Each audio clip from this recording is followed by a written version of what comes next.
welcome to Health Service Management 407. When we concluded on Wednesday with our lecture, we were discussing driving forces and determining a organization's uniqueness, which is also known as their driving forces. And I think we concluded with the question of, is it possible for an organization to still fail even though they had determined their uniqueness? And the answer to that was yes, because even though organizations go through the processes of developing strategic plans, their business plan, and the marketing plans, they sometimes fail because they didn't gather the appropriate data. There was some type of error in the analyzing the data. They could lack specific objectives, and it could be that they have failed to adapt the appropriate measures in the marketplace conditions. In other words, failure or the inability to match their strategy with the action tactics or the market conditions. So therefore, it's imperative for organizations to ensure correct progression from gathering information and establishing firm objectives to determine appropriate tactics. It's essential also to identify market segments and outline the appropriate strategies for each group. This could be an example of this is healthcare organizations have a greater opportunity for success when they're able to do these particular things: to address the relevant market questions, establish workable objectives, and develop tactics that will meet these objectives. The organization must have clear and focused strategies. Where exactly are we going? So how do organizations do this? They must have a foundation of good strategy, design of which includes a handful of strategies on how to get there. The organization has a clear vision and creates a clear competitive advantage. However, one needs to keep in mind this is only good if those who need to execute the plan understands them.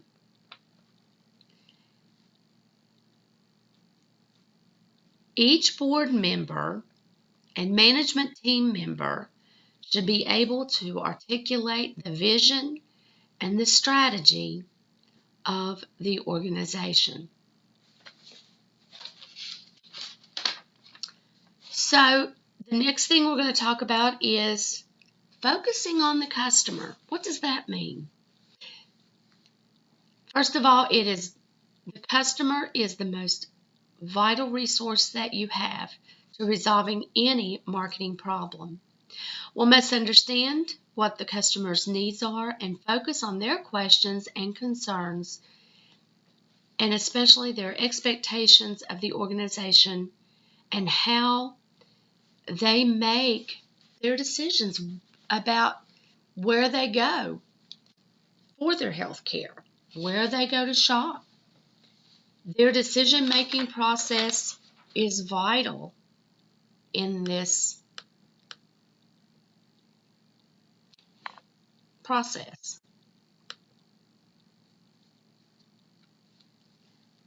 In additional mindset ideas, we need to remember that change is relentless. Don't get comfortable in what you feel like is status quo, because change is inevitable. The marketplace is constantly changing, such as your customers' desires and the technologies, just to name a few of those things. One has to be in constant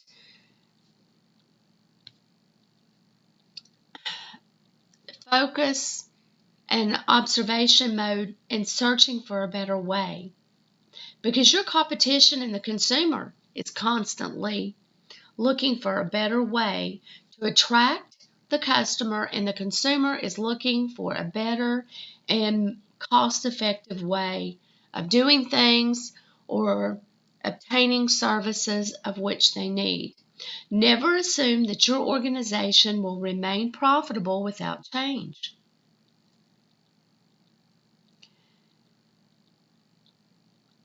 Need for champion. Great ideas with poor leadership will likely fail. That just means that when you are looking for that key leadership person to market your organization services that you provide, make sure that they are completely 100% on board with the idea and that they have the skill set to go out and effectively market those products or services. You wouldn't want to hire someone into your organization to go out and market a product that they did not believe in. Because if you don't believe in a product or a service, then you're not going to be a proponent to talk other people into wanting to try your product or service. And please keep in mind that it is impossible to implement all the good ideas. There can be 20 good ideas, but it is important to narrow them down to just a couple, 2 or 3, that you really want to focus on. Because when multiple strategies are used, they often come in conflict with one another. And then you do not have any type of positive results. But we also have to keep in mind that anytime you are expanding services to where you are, to say a hospital is opening new clinics in different areas, you're going to have increased overhead. And that dramatic growth is going to cost money. And it is most often not compatible with maximum profitability in the short term of the organization's experience. Because you're going to experience rapid depletion of capital and profits, because your profits decline because the capital that you're setting aside from that profit is needed to invest into the new adventure, whether it be a new clinic, opening a new facility, or should you be providing a new service that has required new equipment and additional staff. So should we focus or be diverse? We need to focus. Focus. This is a particular challenge for healthcare organizations because they are so diverse. And they tend to be involved in as many as 5 to 20 different strategies at the same time. And what occurs there is they don't offer sufficient resources to each one of these strategies. And to be successful with them, it's essential to provide the necessary resources, or you might as well just save the capital altogether. It's better to be focused on a few specific things to increase the diversibility as opposed to dabbing in so many. But as I said, that is a particular challenge in the healthcare organization industry because the needs of the people are so diverse. And they are trying to meet the needs of their customers.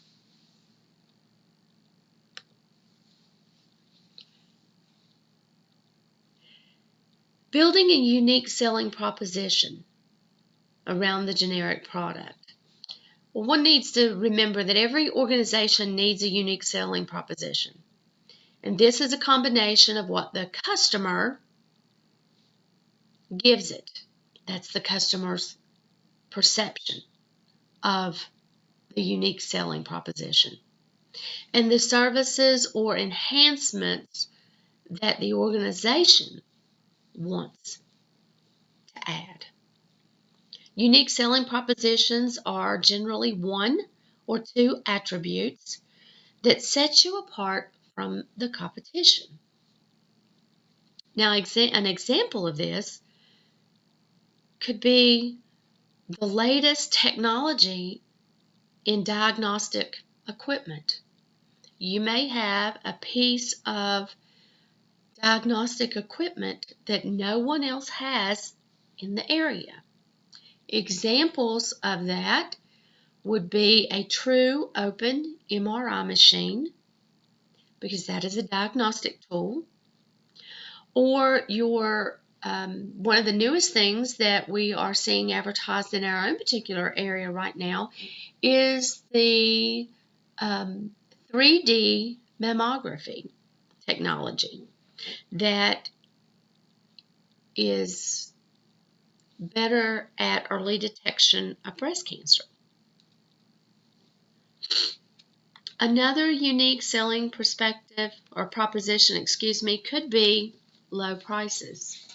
But one has to be really careful with how that is advertised to your public and to your market, because many times your market will perceive a low price with low quality service and sub-quality diagnostic equipment, which is not necessarily true, but the consumer needs to be able to have resources available to them to do the comparison and their own research to be comfortable with their decision as to where they will go for the services that they are looking for or need, for that matter.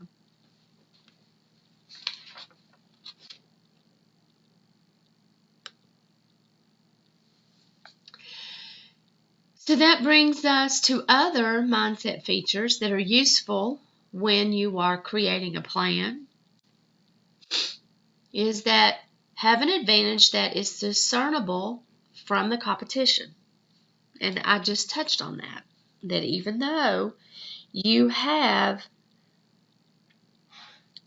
equipment that may set you apart, that gives you that unique selling proposition or the lower prices, you've got to make sure that it is discernible. People can figure that out.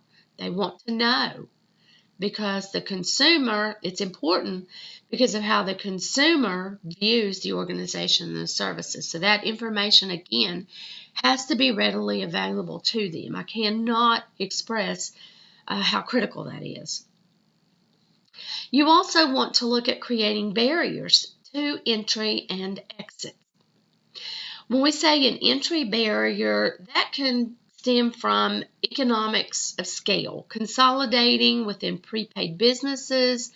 A business may have a large advertising budget as opposed to another organization.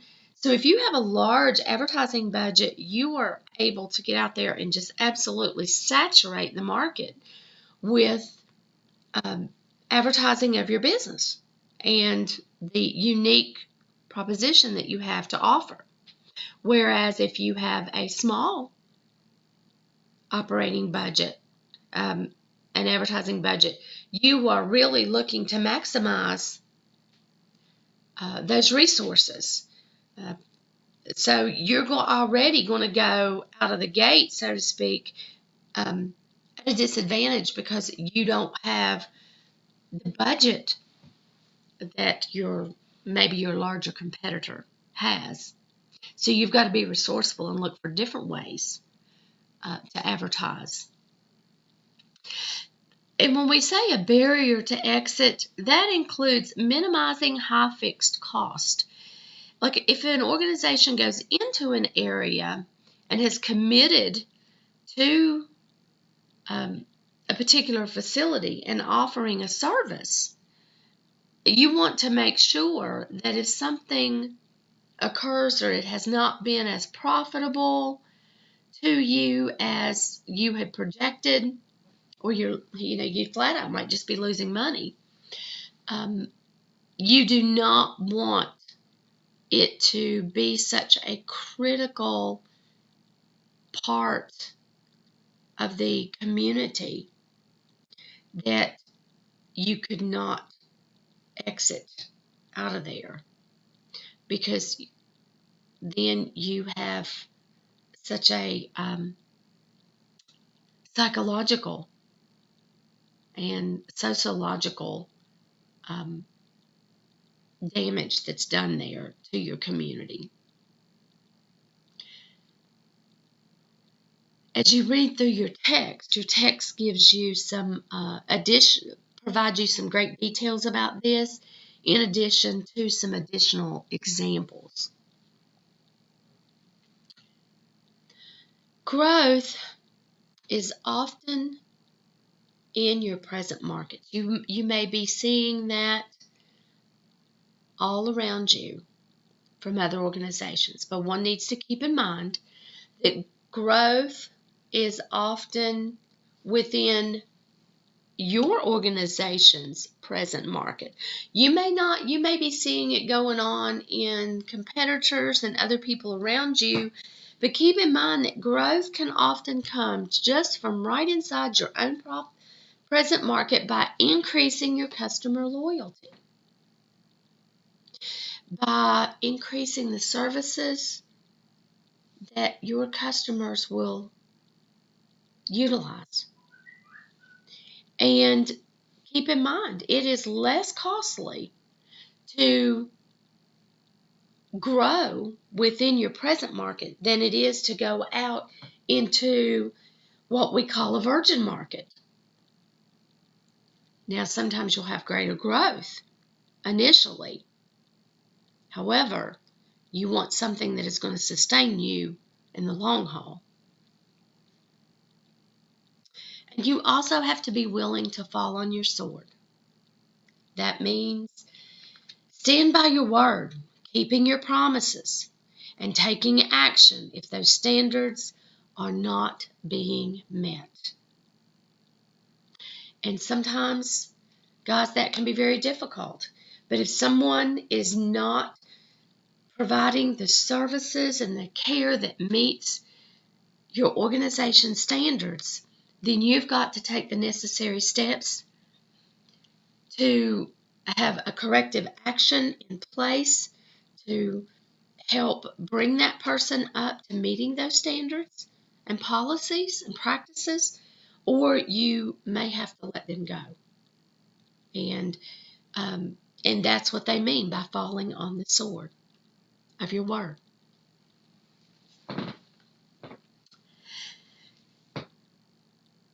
I want you to, as we have concluded chapter 1, as you read over the chapter summary, I want you to focus on the strategic mindset topics. And those are right at the very end of that summary. There are 14 of them. These mindset topics are extremely important as we move forward and you begin to work on the course final project. So look over them, become familiar with them. You're going to be using these a lot in the days ahead. This concludes the lecture for chapter 1. We will start chapter 2 on Monday, and chapter 2 is understanding the strategic business and marketing planning process. Have a great weekend, everybody.